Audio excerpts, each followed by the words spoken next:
bilyon na linalagay ng ating Kongreso at Senado, hindi naman kami nagkulang sa paglalagay ng budget dyan. Ang tinatanong ko, saan napunta yung pera? Ilagay natin sa lugar, ilagay natin sa legal, di ba? Para kay Presidential Legal Counsel at dating Senate President Juan Ponce Enrile na bigyan ng maling payo si dating Pangulong Rodrigo Digong Duterte nang maglabas ito ng Executive Order in EO na nagpakalat sa operasyon ng Philippine Offshore Gaming Operators, POGOs. It was ill-advised, they did not study it well, sabi ni Enrile sa isang panayam matapos itong dumalo sa pagdinig ng House Committee on Public Order and Safety. Ipinalabas ni Duterte ang EO-13 noong Pebrero 2, 2017 na nagbibigay ng pahintulot sa operasyon ng POGO sa labas ng mga economic zone. My God, POGO was banned by Cambodia, banned by many countries in Central Asia, and we adopted it here. And why is it that until now you have focus in Bamban and Porac, and without PAGCOR, Philippine Amusement and Gaming Corporation, being able to control them? Is that a wise decision? Wise activity? Dagdag pa ni Enrile. Yes, magandang umaga po sa inyo lahat, sa ating minamahal na Secretary Bonoan, ng ating minamahal na Secretary Tony, at yung iba pang mga opisyal na narito sa umagang to, mahal na Chairman. Ang akin po statement, subalit tanong na rin. The primordial question is really, the DPWH has made reference to a flood control master plan for the 18 major river basins in the country. Does this exist? Do we actually have a master plan? Yun po ang tinatanong ko mula pa nung nakaraang taon.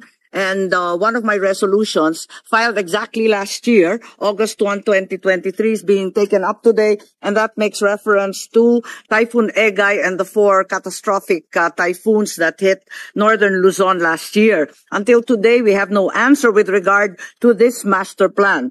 As early as 2012, 351 billion long-term flood management plans were designed to solve the flooding problem in the NCR, and it was approved.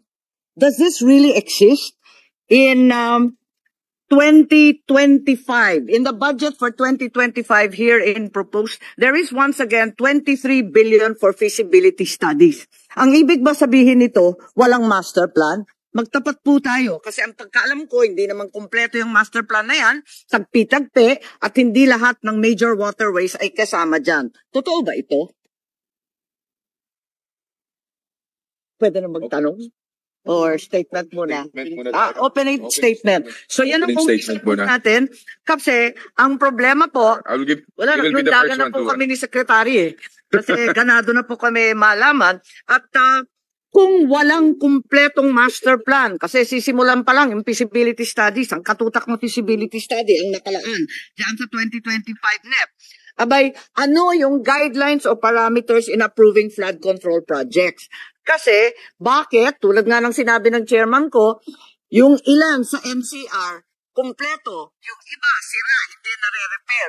Yung sa labas ng NCR, ni walang pumping station. Paano ba ito binibigay? Nagtataka kami sa bilyon-bilyon na linalagay ng ating Kongreso at Senado, hindi naman kami nagkulang sa paglalagay ng budget dyan. Ang tinatanong ko, saan napunta yung pera?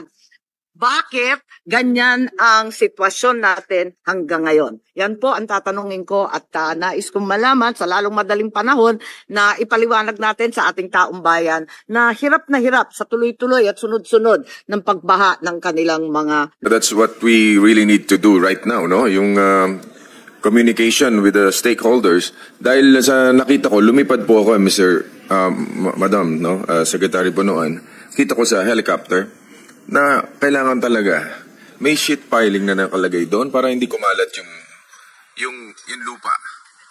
Yung kailangan yung revetment, no? Habang siguro dapat ang inuuna nyo ay yung floodway. Kaysa magtabon kagad sila ng lupa, baka mamaya without us knowing na na silted na yung mga nire-reclaim at wala nang daanan ng tubig. Sa tingin ko, yan ang i-prioritize. Tingnan nyo mabuti yan. This early. Hanggat maaga pa, bago tayo I think, dapat i-call din ang attention ng mga proponent, no?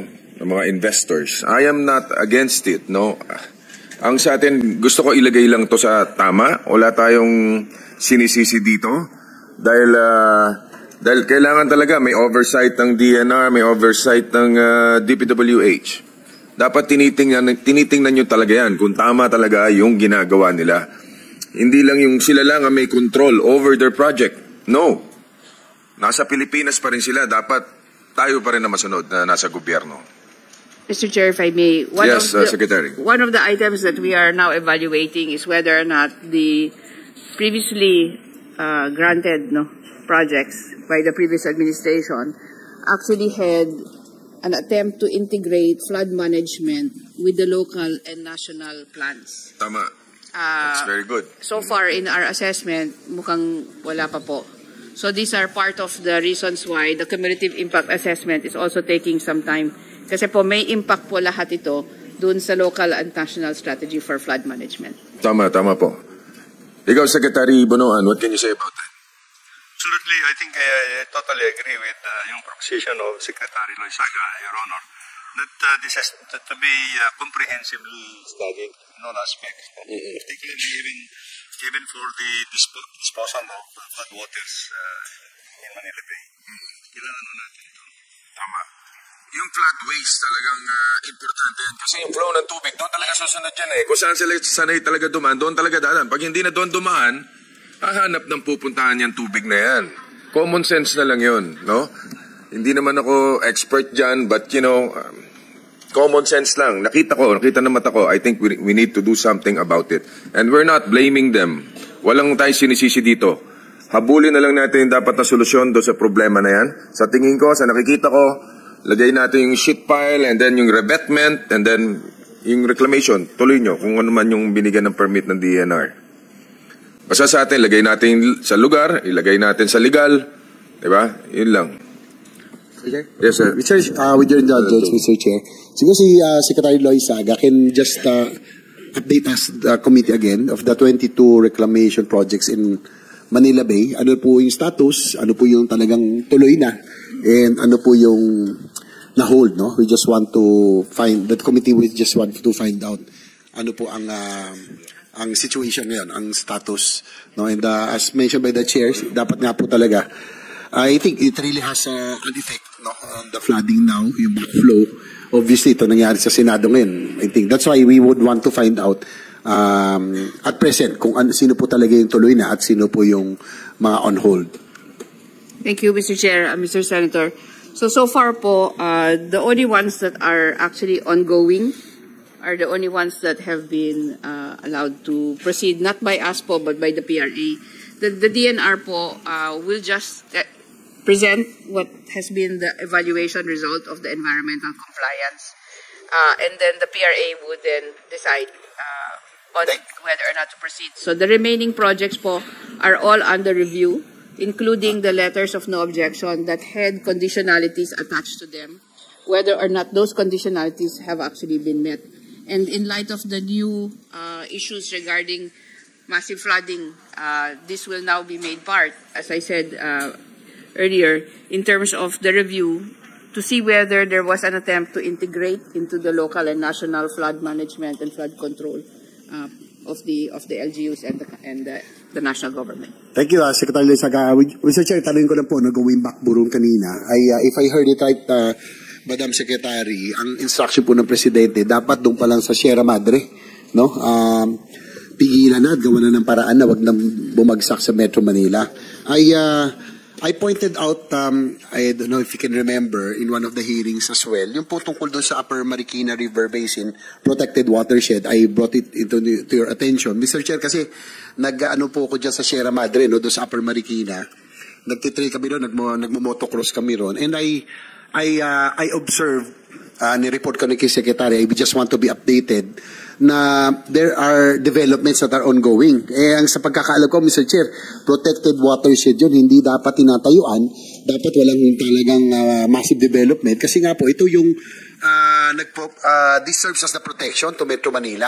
No? Na Sierra Madre is our remaining forest at yung ating pong protection sa rumaragas ng tubig. Yung mga puno po doon.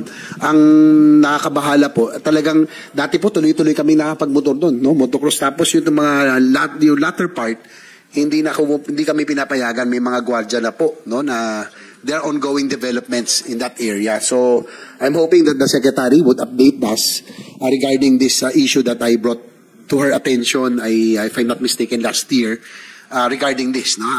In line with the President's instruction na dapat sa Sierra Madre pa lang pinipigil na natin. And I'm just bothered and I am worried that there are resorts, may mga resorts, mga rest house na tinatayo po doon sa Upper Marikina Protected Watershed. Madam Secretary. Thank you very much.